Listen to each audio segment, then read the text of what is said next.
bienvenue dans ma cuisine. Aujourd'hui, je vais vous faire une recette à base de Bob.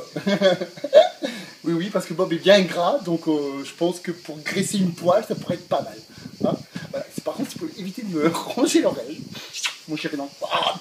Enfin bref. Donc voilà. Donc à tout de suite pour la recette. Bonjour, bienvenue dans ma cuisine. Aujourd'hui, je vais vous faire des crêpes à la farine de châtaigne. Alors, c'est pas très commun. En Corse, on l'utilise beaucoup. Mais en métropole et ailleurs, on l'utilise en fait assez peu.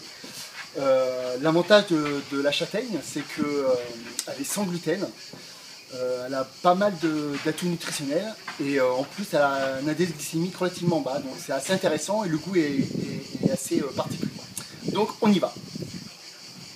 Alors, il vous faut 50 g de farine de châtaigne. Vous pouvez augmenter les quantités si vous êtes en prise de masse et diminuer un petit peu si vous êtes origine. Voilà, farine de châtaigne, de préférence biologique. Ensuite, on va utiliser 3 œufs entiers biologiques. Vous allez voir, la recette est très simple.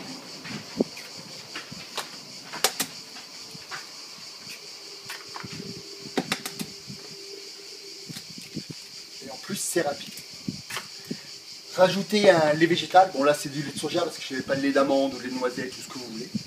Donc, un peu de... Voilà. Alors, les quantités, c'est un peu approximatif. C'est à peu près dans les 100 ml à peu près. Okay. Alors, ensuite, le couvercle.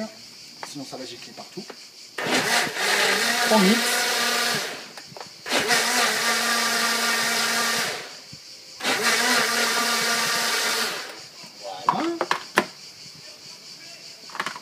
On verse dans un récipient. Voilà. Alors, on peut rajouter un édulcorant, du stevia, du sucralose, ou même un peu de miel si vous voulez. Si vous voulez avoir une pâte un petit peu sucrée pour la manger plus en crêpe sucrée avec de la compote ou des choses comme ça. Mais vous pouvez faire aussi des galettes salées. Donc à ce moment-là, vous mettez un peu de sel. Et voilà. Donc on va passer à la cuisson. Moi j'utilise de l'huile d'olive en spray, vous pouvez utiliser aussi de l'huile de coco. Donc je vaporise. Hop, je remélange encore bien. Voilà. Et après c'est les crêpes traditionnelles. Voilà, je fais un tour. Hop, et on attend que ça cuise avant de la retourner.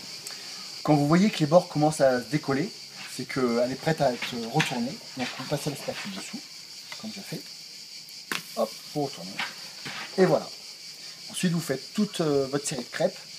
Ça se conserve assez bien au frigo dans une boîte hermétique.